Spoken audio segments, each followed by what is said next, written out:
So guys, जैसा कि हमने पिछले एपिसोड में देखा कि यूतो और आनलान के प्रोजेक्शन उस वुडन बॉक्स को हासिल करना चाहते थे, पर वहां पर बुरियल किंग आ गया था और उनके बीच में भयंकर फाइट हुई। वहां पर हेवनली एबिस भी नजर आया और उसकी वजह से वो आनलान और यूतो के प्रोजेक्शन नष्ट हो गए और वो वुडन बॉक्स वहीं गिर गया था, जिसे लाइफ ऑफ एलिक्सियर लेकर भागने लगा। शियाओ उसका पीछा कर रहा था और उसका पीछा करते करते वो बुरियल रियल्म में आ गया था, जो मुर्दा लोगों का इलाका था। इसीलिए लाइफ ऑफ एलिक्सियर काफी डर गया था और भागने लगा, पर श्याओ ने उसके साथ दोस्ती की और वो उसकी मदद से एशियन लैंग्वेज को समझ पा रहा था। उसे शक ना हो इसीलिए वो खुद को भी टॉम वॉरियर के रूप में शो कर रहा था और अब शियाओ वहां खरीदारी करना चाहता था, क्योंकि उसे अच्छे से पता था कि सबसे डरावनी जगह ही सबसे सेफ जगह होती है। तभी वहां उसकी नजर एक स्टॉल पर बिक रहे बुरियल ट्रेजर पर जाती है, जिसमें से एक 9 फेस्ड बुरियल स्टोन था, जिसकी मदद से दुश्मनों से लड़ते वक्त बुरियल सोल्जर को सम्मन करके उन्हें कमांड दी जा सकती थी, जिससे दुश्मनों को खत्म किया जा सकता है। साथ ही दूसरा विथर्ड ब्लड होता है, इसकी मदद से मरे हुए सोल्जर को सम्मन करके उन्हें कमांड दी जा सकती है। शियाओ के लिए दोनों ट्रेजर काफी काम के थे। वो लाइफ ऑफ एलिक्सियर शियाओ से पूछता है कि क्या तुम इस तरह के प्रेशियस ट्रेजर को अफोर्ड कर सकते हो। शियाओ से चिढ़ाने के लिए कहता है कि अगर इनके बदले में मैं तुम्हारे पत्तों को भेज दूं तो कैसा रहेगा। इससे वो गुस्से में आ जाता है और कहता है कि लड़के तुम अपनी हद में रहो, पर शियाओ अपने पास मौजूद इमोर्टल हर्ब लीव्स को निकालता है। ये वही लीव था जिससे लाइफ ऑफ एलिक्सियर ने शियाओ पर हमला किया था। शेन मिंग और शान जांग भी ये सब देख रहे थे। शेन मिंग कहती है कि मोटिलिटी हर्ब काफी ज्यादा रेयर होती है और वो अपनी लॉन्गेविटी एलिक्सियर को भी बाहर निकाल कर दिखाती है। शांग जांग शियाओ से पूछता है कि ब्रदर वांग, तुम्हारे यहाँ आने का आखिर गोल क्या है? क्या तुम यहाँ ट्रेजर हासिल करने के लिए आए हो? तभी वो लाइफ ऑफ एलिक्सियर शियाओ को बताता है कि हर एक गोल्डन बुरियल वॉरियर को पता होता है कि वो हजारों सालों से कल्टीवेशन करते हैं सिर्फ बुरियल एबिस के उस एरिया में जाने के लिए जहां अनडेड लाइट मौजूद है और बुरियल रेलिक मौजूद है। इसीलिए तुम कोई ऐसी बात मत करना जिससे इन्हें तुम्हारे ऊपर शक हो जाए कि तुम कोई बुरियल वॉरियर नहीं हो। और लड़के, इस लड़की शेनमिंग के पास जो ये हर्ब मौजूद है ये एशियन बुरियल वन है, इसीलिए इनका यहाँ पर दर्जा काफी ऊंचा है और वहाँ सभी मरे हुए लोग उन्हें रेस्पेक्ट दे रहे थे और ये दोनों बुरियल किंग के ही वंशज हो सकते हैं। इसीलिए इनके साथ परेशानी मत मोल लो और जल्दी इन्हें पता चल जाएगा कि तुम्हारे पास इनकी चीजों को ट्रेड करने के लिए कोई बुरियल आर्टिफैक्ट नहीं है। और उसके बाद इन्हें तुम्हारी ट्रू आइडेंटिटी भी पता चल जाएगी कि तुम इंसानी दुनिया से आए हो और ये तुम्हें मार डालेंगे और मैं तुम्हारे साथ मरना नहीं चाहता। और वहाँ से जाने लगता है, पर शियाओ से पकड़कर वापस अपने कंधे पर बैठा लेता है और अब शियाओ उन दोनों बुरियल ट्रेजर के ट्रेड के लिए सोवरेन साइल ऑफ 10,000 बिंग को बाहर निकाल लेता है, जिसे देखकर शेन मिंग और शान जान दोनों हैरान रह जाते हैं। साथ ही वो स्टॉल वाले दोनों लोग भी हैरान हो जाते हैं जब शियाओ उन्हें कहता है कि क्या तुम इसके बदले में मुझे वो दोनों ट्रेजर दे सकते हो। शान जान कहता है कि बुरियल सोइल काफी ज्यादा प्रेशियस होता है, जिसे सिर्फ बुरियल किंग से प्राप्त किया जा सकता है। लगता है कि भाई वांग, तुम्हारा स्टेटस वाकई काफी एक्स्ट्रा ऑर्डिनरी है।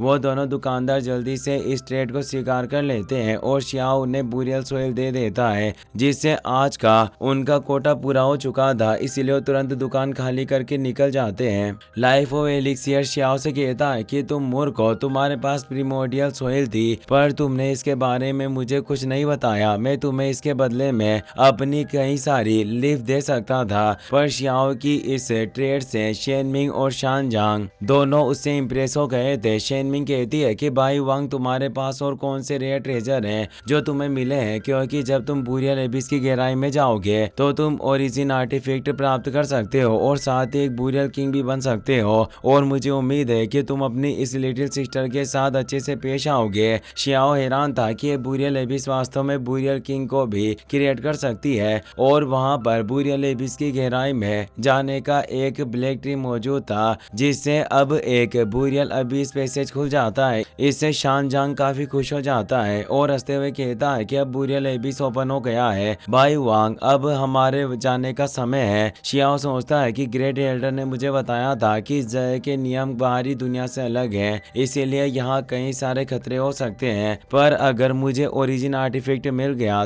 तो मैं ग्रेट एल्डर की काफी मदद कर सकता हूँ। वहाँ मौजूद सभी लोग उस बुरियल एबिस में जाने लगते हैं। शियाओ भी जाने लगता है, पर वो लाइफ ऑफ एलिक्सियर उसे रोकते हुए कहता है कि यहाँ तक कि एक बुरियल किंग भी ओरिजिन आर्टिफैक्ट के बारे में बात करने से डरता है। इससे तुम अंदाजा लगा सकते हो कि ओरिजिन आर्टिफैक्ट कितना खतरनाक है, इसीलिए हमारे पास अच्छा मौका है, हम यहाँ से भागकर निकल सकते हैं। पर शियाओ से पकड़ लेता है और उसके साथ बुरियल एबिस में चला जाता है। अब हमें बुरियल एबिस इलाके का सीन दिखाया जाता है जो एशियन बुरियल आर्टिफैक्ट का ओरिजिन लैंड है, जहां वो सभी बुरियल वॉरियर पहुंच गए थे। शेन मिंग कहती है कि जल्दी ये बुरियल एबिस के ओपन होने से कई सारे रेयर बुरियल ट्रेजर खुद ब खुद सरफेस पर आ जाएंगे, इसीलिए हर कोई अपनी एबिलिटी के हिसाब से उन्हें हासिल कर सकता है। और उस शियाओ को बताती है कि एक बार ये बुरियल एबिस पूरी तरह से ओपन हो गया तो तुम गहराई में जाकर और रेयर ट्रेजर को खो सकते हो। और उस खाई से लाइट बाहर आने लगती है जो इस बात का संकेत थी कि जल्दी बुरियल ट्रेजर बाहर आने वाले हैं। शानजांग भी शियाओ से कहता है कि बेहतर होगा कि तुम पीछे हटने के बजाय एक कदम आगे बढ़ाना और उन ट्रेजर को हासिल करना। लाइफ ऑफ एलिक्सियर शियाओ को सुझाव देता है कि अब वक्त आ गया है कि बुरियल सोल्जर तुम्हें रिस्पेक्ट दें, इसीलिए तुम उस 9 फेस्ड बुरियल स्टोन का इस्तेमाल करो। शियाओ उसका इस्तेमाल करता है जिससे शेन मिंग को उस पर शक होता है कि क्या इस लड़के के लिए बुरियल सोइल से जहाँ महत्वपूर्ण ये ट्रेजर था, पर कोई बुरियल सोल्जर ऐसा नहीं कर सकता। पर शियाओ का ये ट्रेजर किसी काम का नहीं था और वो लाइट एनर्जी जिसमें ट्रेजर थे वो शियाओ पर हमला करती है। शियाओ कहता है कि वो 9 फेस्ड बुरियल स्टोन इसके खिलाफ किसी काम का नहीं है, वो तो सिर्फ छोटे मोटे एनिमीज का शिकार करने के लिए था। और लाइफ ऑफ एलिक्सियर से कहता है कि अब तुम्हें ही प्रोटेक्शन के लिए किसी प्रोटेक्टिव टेक्निक का इस्तेमाल करना होगा,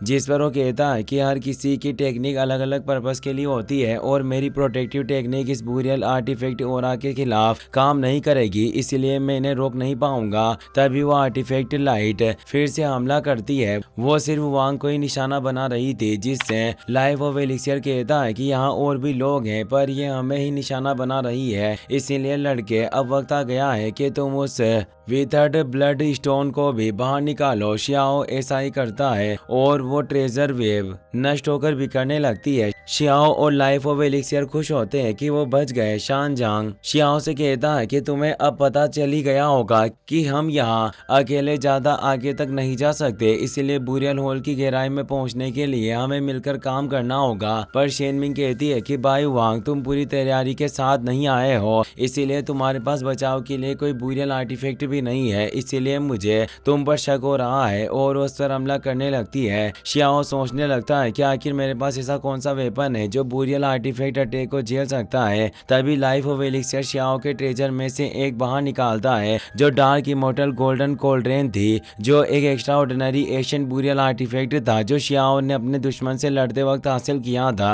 शियाओ उस कोल्ड्रेन को अपने प्रोटेक्शन की तरह इस्तेमाल करता है, जिससे वो शेन मिंग के हमले को रोक लेता है, जिससे एक तेज एनर्जी स्प्रेड होती है जो पूरी जगह को हिला देती है। वो उस फर्नेस को देखने लगती है और कहती है कि तुम वाकई अपनी आइडेंटिटी को काफी अच्छे से छिपाते हो, तुमने इस ट्रेजर को इतने समय से बाहर नहीं निकाला, तुम अपनी इस लिटिल सिस्टर को बेवकूफ बना रहे थे। शानजांग भी उस ट्रेजर को देखकर कहता है कि इसे ट्रू इमोर्टल के द्वारा बनाया गया है और वो शियाओ के पास आकर पूछता है कि भाई सच सच बताओ आखिर तुम कौन हो जो तुम्हारे पास इस तरह के बुरियल ट्रेजर है। शियाओ कहता है कि ये तो बस एक ओल्ड रेलिक है और मेरे सामने जो अपॉर्चुनिटी है उसके सामने ये कुछ भी नहीं है, इसीलिए हमें अभी डीप में जाकर बुरियल ट्रेजर को हासिल करने पर ध्यान देना चाहिए। तभी वहाँ बुरियल सोइल नजर आने लगती है जो प्रीमोर्डियल एज की लाइफ फोर्स को होल्ड किए हुए थी। शानजान बताता है कि यह न केवल इमोर्टल हब्स को नरिश कर सकती है बल्कि हम बुरियल वॉरियर्स की कल्टिवेशन को भी बढ़ा सकती है और उस सभी उसे पाने के लिए आगे बढ़ते हैं। शियाओ 9 फेस्ड बुरियल स्टोन का इस्तेमाल करता है और वो सारी बुरियल सोइल को अपने पास ले लेता है। फिर शियाओ उसी गोल्डन कोल्ड्रोन को बाहर निकाल कर उसमें उसे कलेक्ट कर लेता है, जिससे बाकी सभी देखते ही रह जाते हैं और उस बुरियल सोहेल को हासिल नहीं कर पाते। शेनमिंग कहती है, भाई वांग प्लीज आप थोड़े उदार बनिए, क्या आप अपनी इस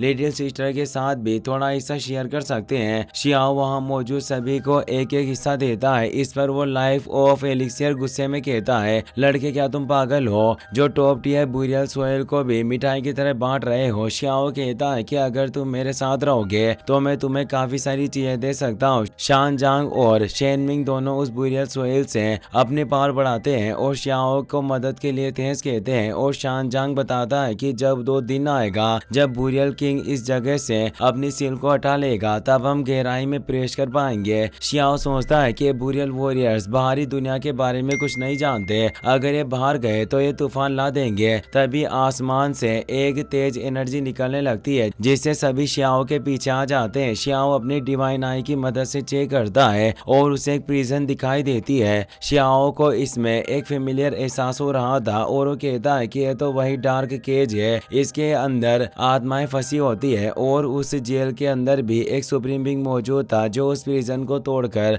बाहर निकल आता है। वो उन सभी को मारना चाहता था, इसीलिए सभी डर जाते हैं। वो पहले एक बुरियल एल्डर हुआ करता था जिसे सावरेन प्राइम गॉड के नाम से जाना जाता था, पर उसने अपनी प्रीमोर्डियल स्पीड को खो दिया था और वो डार्क मैटर की चपेट में आकर करप्ट हो गया था, जिससे अब वो उन सभी को मिटा देना चाहता था और वो तेजी से शियाओ और बाकी सभी पर हमला करने बढ़ता है। इसी के साथ ये एपिसोड यहीं खत्म हो जाता है। अगर आपको ये वीडियो पसंद आया हो तो इसे अपने दोस्तों के साथ शेयर करें, साथ इस वीडियो को लाइक करने के साथ साथ चैनल को सब्सक्राइब जरूर कर लें। Thanks for watching.